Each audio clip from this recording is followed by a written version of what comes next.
Hello and welcome back to Great Academy. My name is James Campbell, your teacher for Junior Certificate Geography, and in today's presentation we'll be starting our look at population. Let's rock and let us roll. The study of population, look at those images, let's get ourselves focused. The most important number is on the right-hand side of the slide, 7.8 billion and counting. That is the world's population, 7.8 billion and increasing. What are we going to talk about when we talk about population? Well, we're going to talk about population growth. We're going to define the term natural increase. We're going to talk about the population cycle and or the demographic transition model. We're then going to look at the factors which affect or which impact on population growth. And we're then going to talk about population pyramids.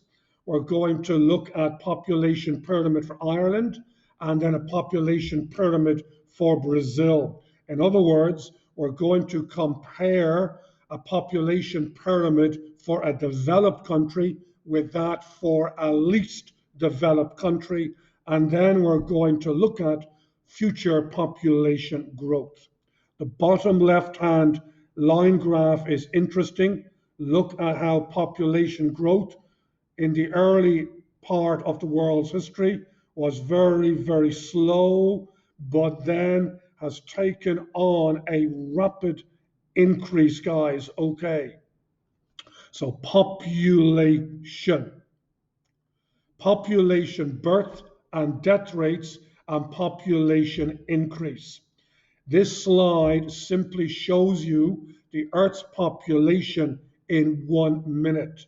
Just sit back and enjoy and take a deep breath. Watch the numbers as they go up and watch the clock.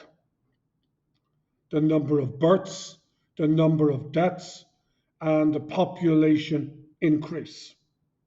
The world's population is growing at a very, very fast rate.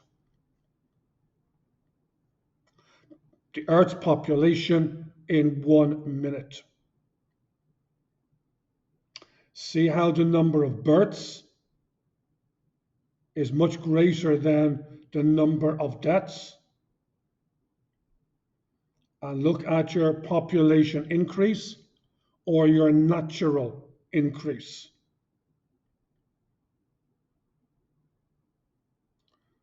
So the number of births is much greater than the number of deaths. So 145 more people to feed at the end of every minute. Population growth.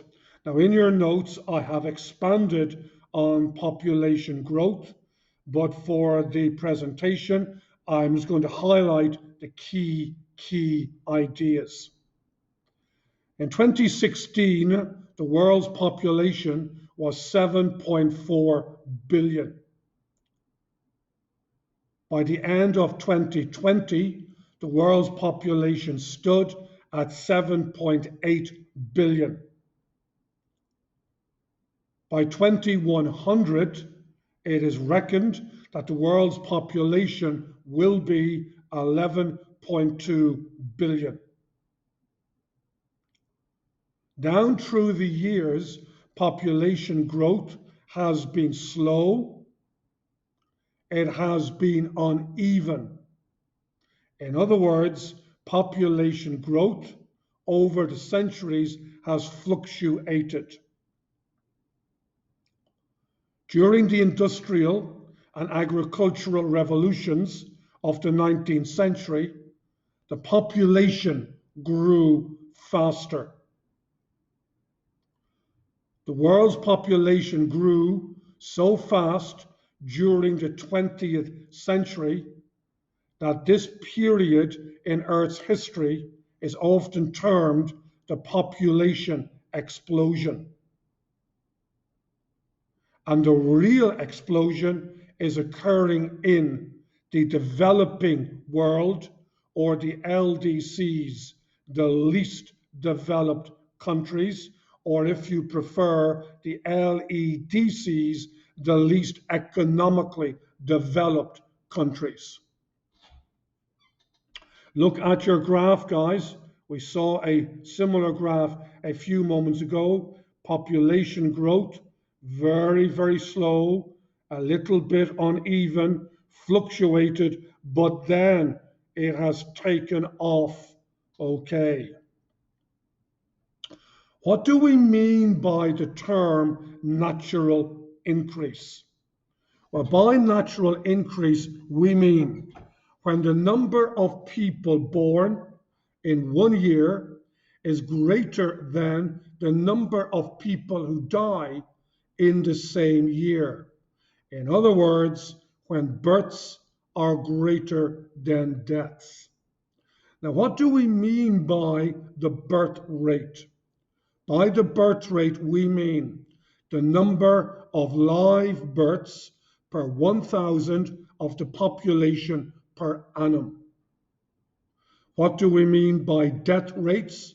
The number of deaths per 1,000 people per year. And on the right-hand side, I have a map showing the birth rate, and underneath that, a map showing the death rate. So natural increase, birth rates, and death rates. The fertility rate refers to the total number of children born to each woman if she were to live to the end of her childbearing years. And the childbearing years extend from the age of 15 to the age of 44 years. The total number of children born to each woman, if that woman were to live to the end of her childbearing years, 15 to 44 years. A fertility rate of 2.1 children per woman ensures a stable population. The figure 2.1 is termed the replacement level. In 2019, the fertility rate for the world was 2.5. So the fertility rate, number children born each woman, live and childbearing years, 2.1 replacement level. So natural increase, birth rate, death rate, fertility rate, replacement level. Okay. Developing countries have higher fertility rates than developed countries. For example, Niger, 7.6. The Democratic Republic of the Congo, 6.3. And Uganda, 6.2. So families in the developing world are bigger size-wise than families in the developed world. Some developed countries have low fertility rates. Example, the United Kingdom at 2, Ireland 1.8, Germany 1.6, and Italy 1.3. Now, all of those countries I've listed, their fertility rates are below the recommended replacement level of 2.1. Population growth over time. It's a nice little image. Let's just go through it, guys, with you quickly. Population growth over time.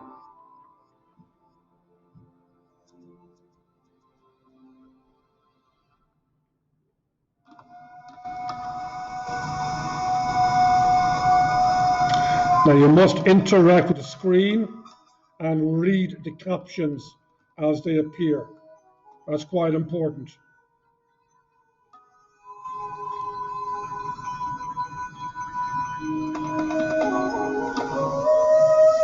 Population growth over time. Keep interacting with the screen, please.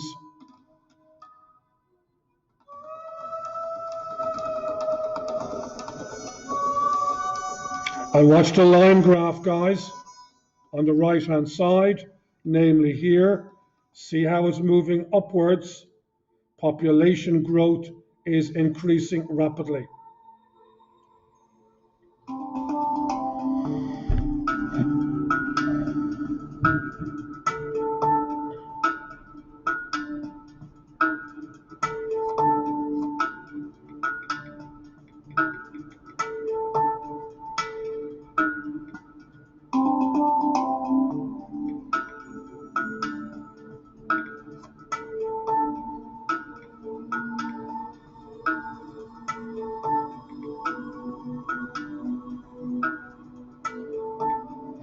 Okay, you get the idea that as we move along the horizontal axis, which is the year axis, population is going to increase slowly, but then start to rise. That's the important point that I want you to remember. Okay, so let's continue, guys, our story of population. Another nice one here too, population growth. Again, it's one from National Geographic. Let's just have a quick look at it, and you can watch the end of it at home.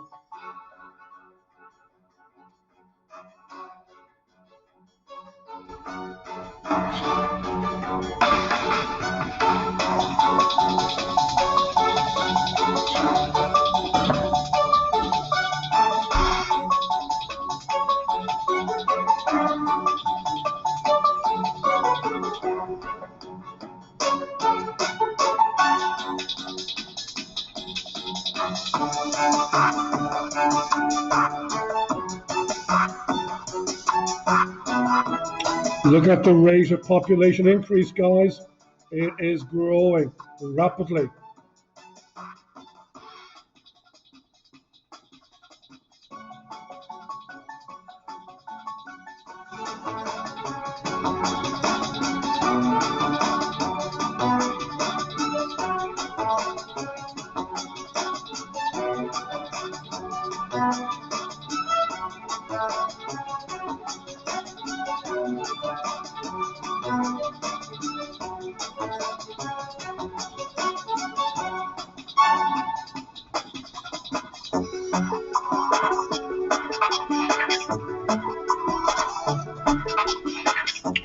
Okay, guys and girls, you can watch the end of that yourselves.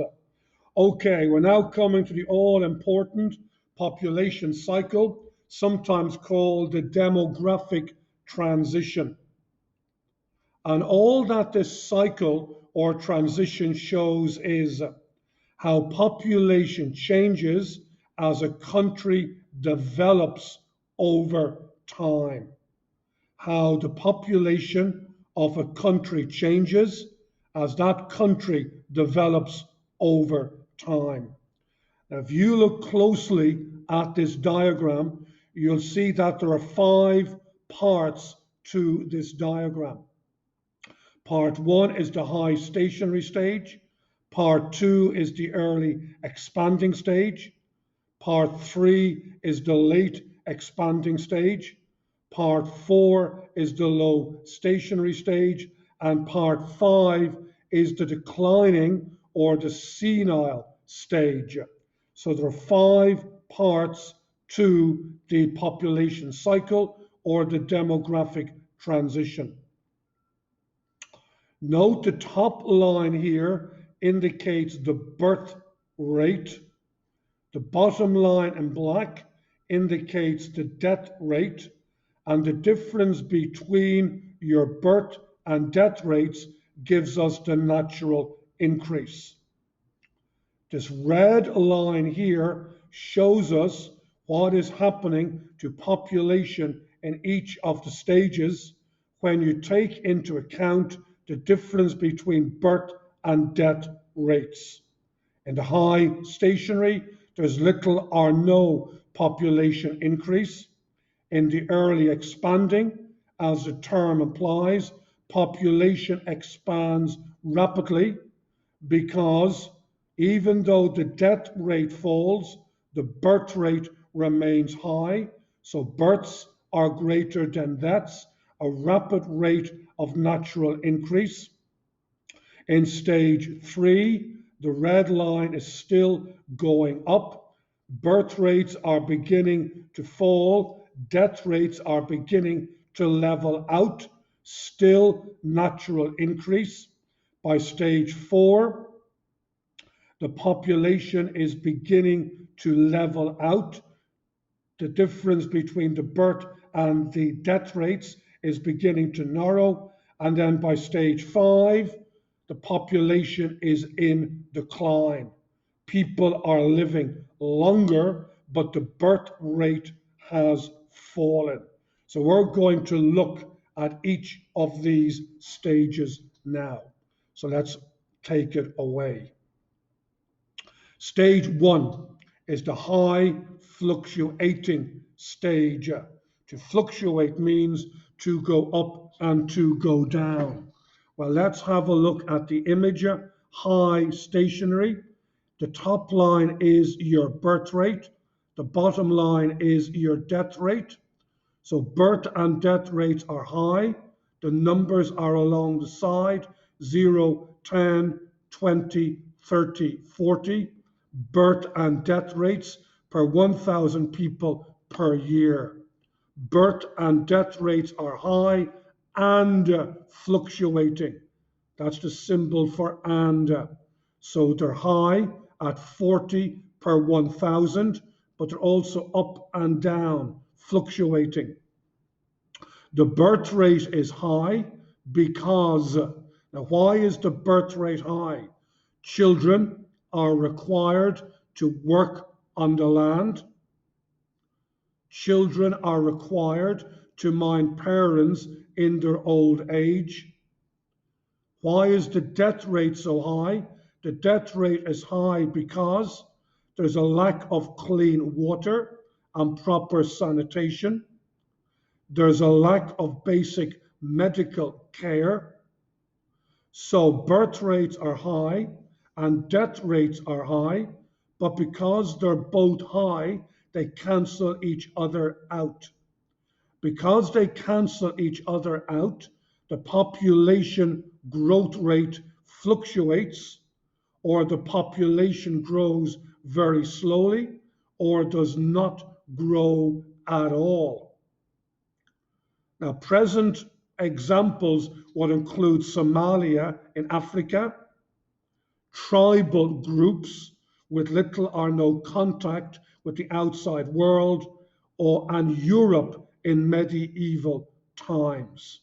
So once again, the key words are highlighted for you in black. Stage 1, the high fluctuating stage. These are the ideas, and here it is in a diagram form. Stage 2, the early expanding stage. Early expanding stage, the birth rate remains high, but the death rate falls rapidly. The difference between the birth and the death rate is now huge, giving rise to natural increase. Stage 2, early expanding, because population is now expanding. The birth rate remains high, while the death rate falls rapidly. In other words, the population is increasing rapidly. The birth rate remains high for the same reasons as we mentioned in stage 1, while the death rate falls rapidly due to improvements in medical science, access to clean water, improvements in sanitation. Now, where can we see this stage today? We can see it in Mali, Nigeria, and Kenya, where the difference between the birth rate and the death rate is huge, giving rise to rapid population increase. So stage 2, the early expanding stage. Birth rates remain high while the death rate is falling rapidly, giving rise to natural increase. In other words, rapid population growth. Number 3 is the late expanding stage. Now look what's happening.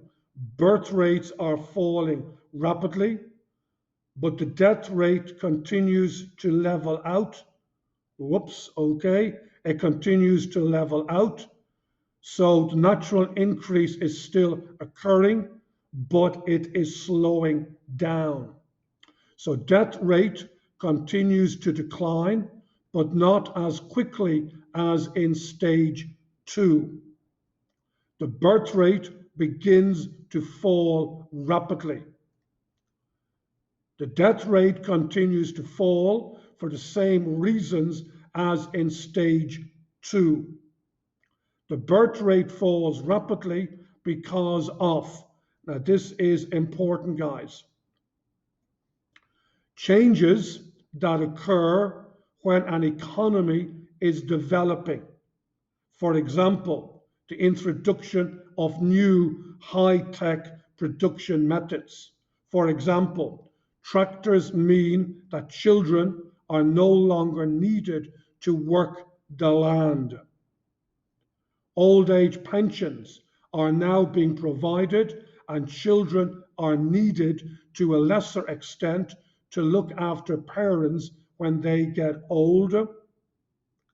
Improved infant mortality, more children that are being born are living healthy. They are surviving their births due to improvements in medical science. Birth control exists. In other words, the population continues to increase, but at a slower rate than stage 2.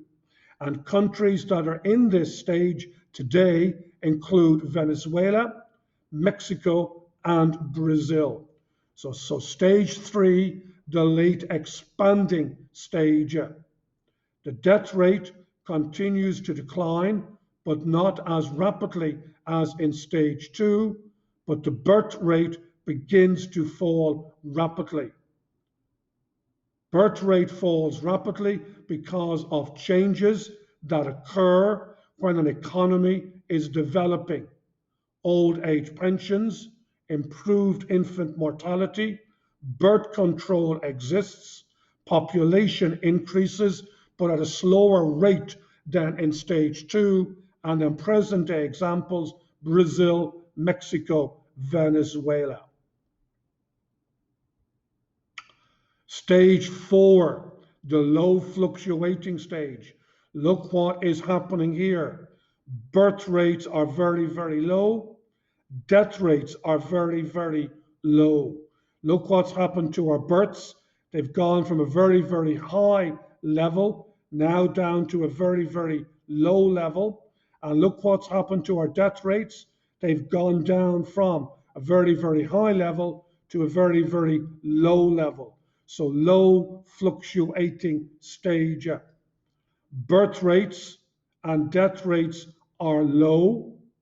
Birth rates are low because more women are working outside the home. Family planning exists, and children are viewed as economic liabilities. Now, by that I mean children are costly creatures. They need to be educated, fed, clothed, etc. Death rates are low because excellent medical services. The population overall increase slows down because birth and death rates are almost at the same rate. So countries that are in stage 4 include USA, Ireland, Sweden, and Italy. So stage 4, low fluctuating stage. And finally then, stage 5, the senile stage. Birth rates and death rates are low and fluctuating again. Now look where we are here. Birth rates and death rates, guys. People are living longer. There are more older people than there are younger people because birth rates have fallen. Birth rates and death rates are low and fluctuating. Birth rates fall below the replacement level of 2.1 because family planning is practiced and children are expensive and seen as an economic liability. Death rates remain low due to democratic governments who value their old people and look after them in old age.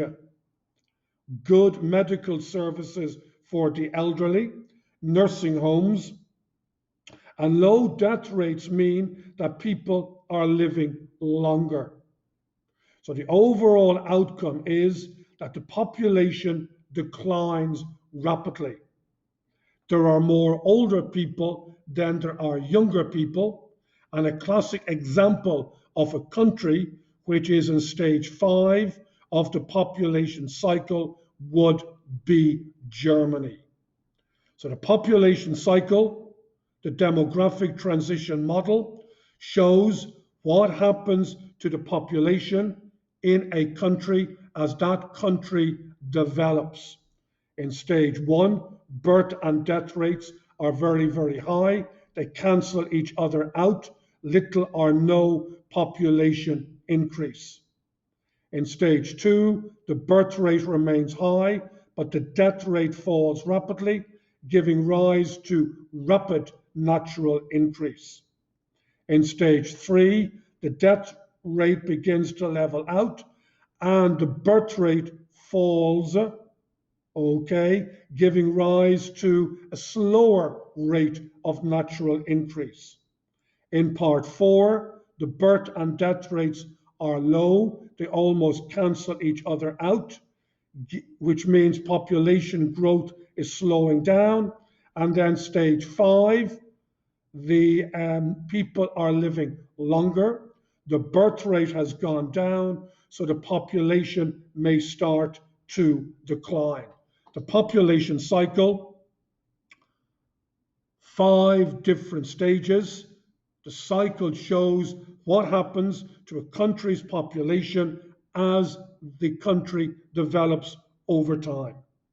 That brings us to the end of today's presentation. So you know what you must do. Combine your presentation on the PowerPoint with the presentation from your notes, construct your own mind map, and then do the population quiz that accompanies this presentation, guys. Until the next time, eat, sleep, and drink geography and happy learning. Over and out, guys.